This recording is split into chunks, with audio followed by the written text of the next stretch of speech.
Nasa linya po Mr. Ray San Jose, Chairman ng All for One Federation of Multipurpose Cooperative.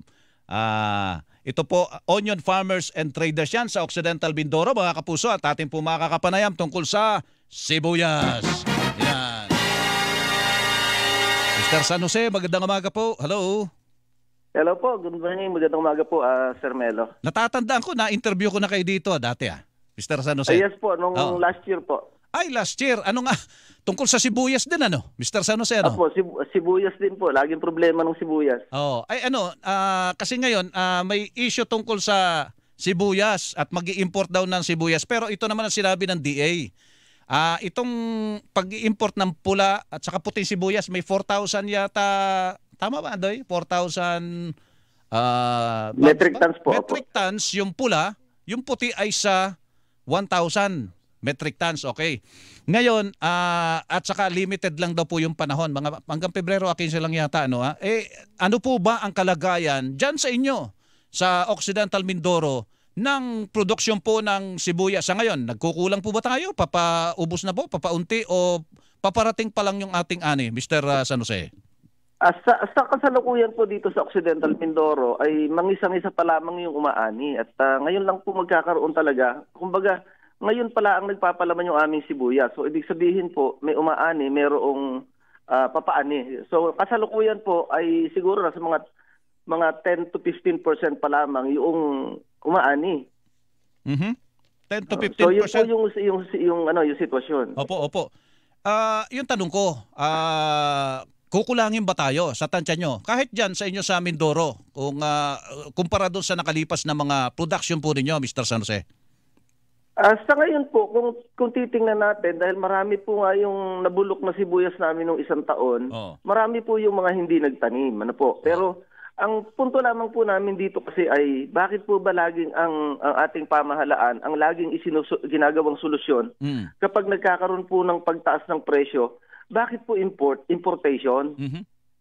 Bakit po hindi lumapit doon sa atin pong mga farmer o kaya naman doon sa atin pong mga samahan at mag-uusap-usap, sabihin na natin, meron po kasi mga data na ibinibigay naman yung mga local natin na Department of Agriculture personnel sa kanila, pero parang hindi nila ginagamit. Yun po yung masakit sa amin Opo. Diyan sa inyo, may mga nagpunta na ba dyan para usisain kung marami kayong aanihin po ngayon, Mr. San Jose?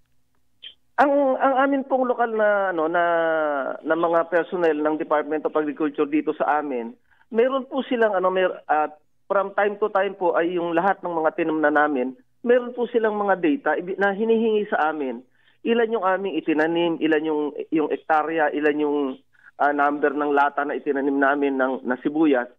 Kaya ang alam ko po, meron kaming konkretong mga datos na pwede nilang pagbasihan kung kukulangin ba o hindi.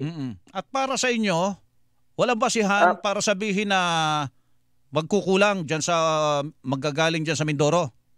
Opo, kasi ang nagiging problema po nila, ang kanilang basihan ay ito. Kapag po nagkaroon halimbawa, ang presyo sa palengke ay tumaas ng 100 pesos, doon sa ano po yan, sa merkado na, yung bibili na ng ating mga consumer.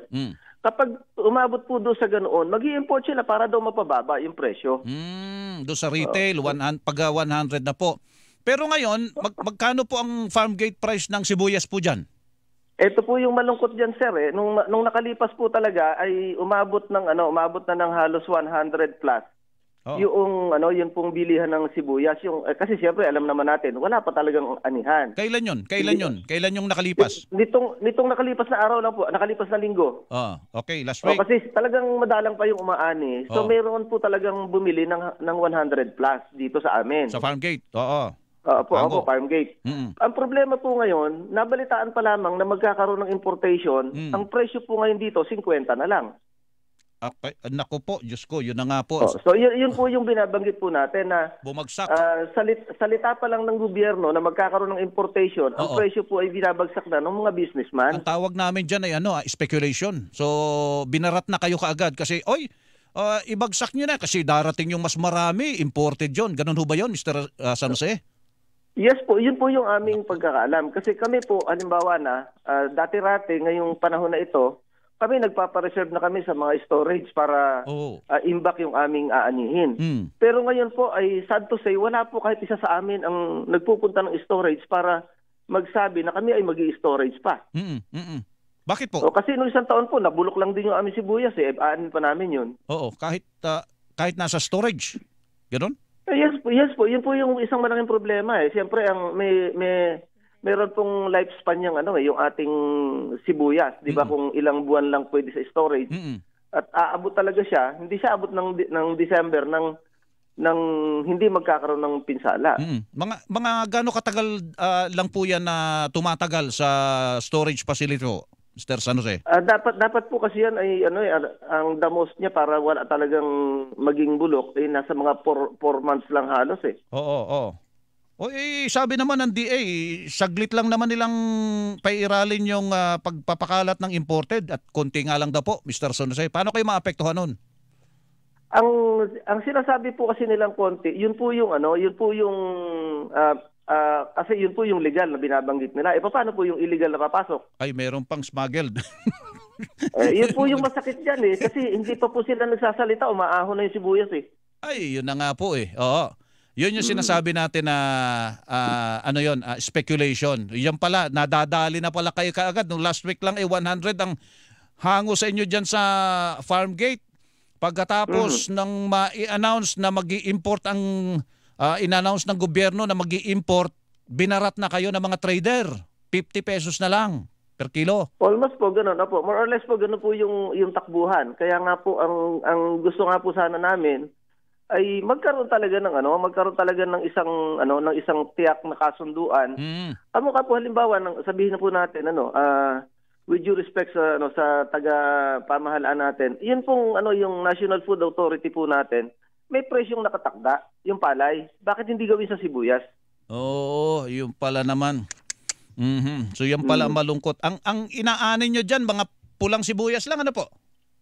Meron din po ditong puti, pero yung mga puti po namin dito, karamihan po nito ay nakakontrata po ito do sa mga malalaking tawag dito, nakakontrata po yung iba niyan karamihan. Oo, ito pa tanong dito ng isang kagagaling lang sa palengke. Ba't daw dyan yung sinasabi nyo, bagsak sa farm gate, 50 na nga lang, binabarat pa, baka hindi lang mag-50 baka mas mababa pa, bakit sa palengke daw napakamahal ng sibuyas? Yan nga po yung punto namin, sir. Bakit po nalulugi ang farmer pero ang consumer ay hindi nila mabili yung murang binibili sa amin? Oo, ang layo So, Kasi po alimbawa na po natin, kahit po yung palengke ng San Jose, pag pumunta kayo dito sa palengke namin dito, ang sibuyas po dito nasa mga 80 to 100. Pagkatapos bibilin sa amin 50. Ano na yun? Oo. Magkano ngayon? Di po ba paano? Hindi maramdaman ng farmer. Nalulugi kami, pero yung consumer hindi nila nabibili yung murang produkto. Oo, ayun. Mindoro lang 'yan sasakay lang sa barko 'yan at saka sa truck. Region. Pamasahe po ng sibuyas dito papunta diyan sa Maynila. Sa mainland Luzon ay 2 piso per kilo lang. 2 piso per kilo kahit galing diyan sa Occidental. Opo, galing po ng Occidental, papunta po ng Metro Manila. Ang pamasahe po dito sa truck, per load po yan. Halimbawa, 10-wheeler yung kakargahan natin. Halimbawa, mga 27 tons. Ang po niyan, ang pamasahe po niya, 2 pesos hanggang 2.50 per kilo lang. Naku po. So, inyong tinututulan ito at hindi nyo sinasabi na kulang ang ating supply, kundi talagang meron. May nambabarat pa nga Ngayon, Mr. San Jose? Yun pong monopolyadong market ng industriya ng sibuyas, yun po yung nakakalungkot sa aming mga magsasaka. Nako po, sige po Mr. San Jose, sana narinig tayo ng taga-DA diyan. Sana puntahan kayo diyan. Mga taga saan mga humahango diyan sa inyo? Dinadala lahat din sa Maynila? Meron naman pong pati po sa dito sa Visayas meron din pong pumupunta galing po ng Occidental papunta po ng Visayas ng halos din po Cagayan de Oro meron din pong pupunta rito. Dinadala pa doon yung sibuyas nyo diyan. Yes po, yung sibuyas po ng Occidental Mindoro ay depende po doon sa kung saan ang mataas, doon dinadala ng atin pong mga negosyante. Opo. Sige.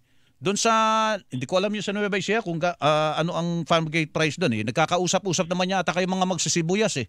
Nagko-compare notes. Hindi po naglalayo yan, sir, yung yung ating mga presyo kasi ang talagang nagtatakda po talaga ng presyo.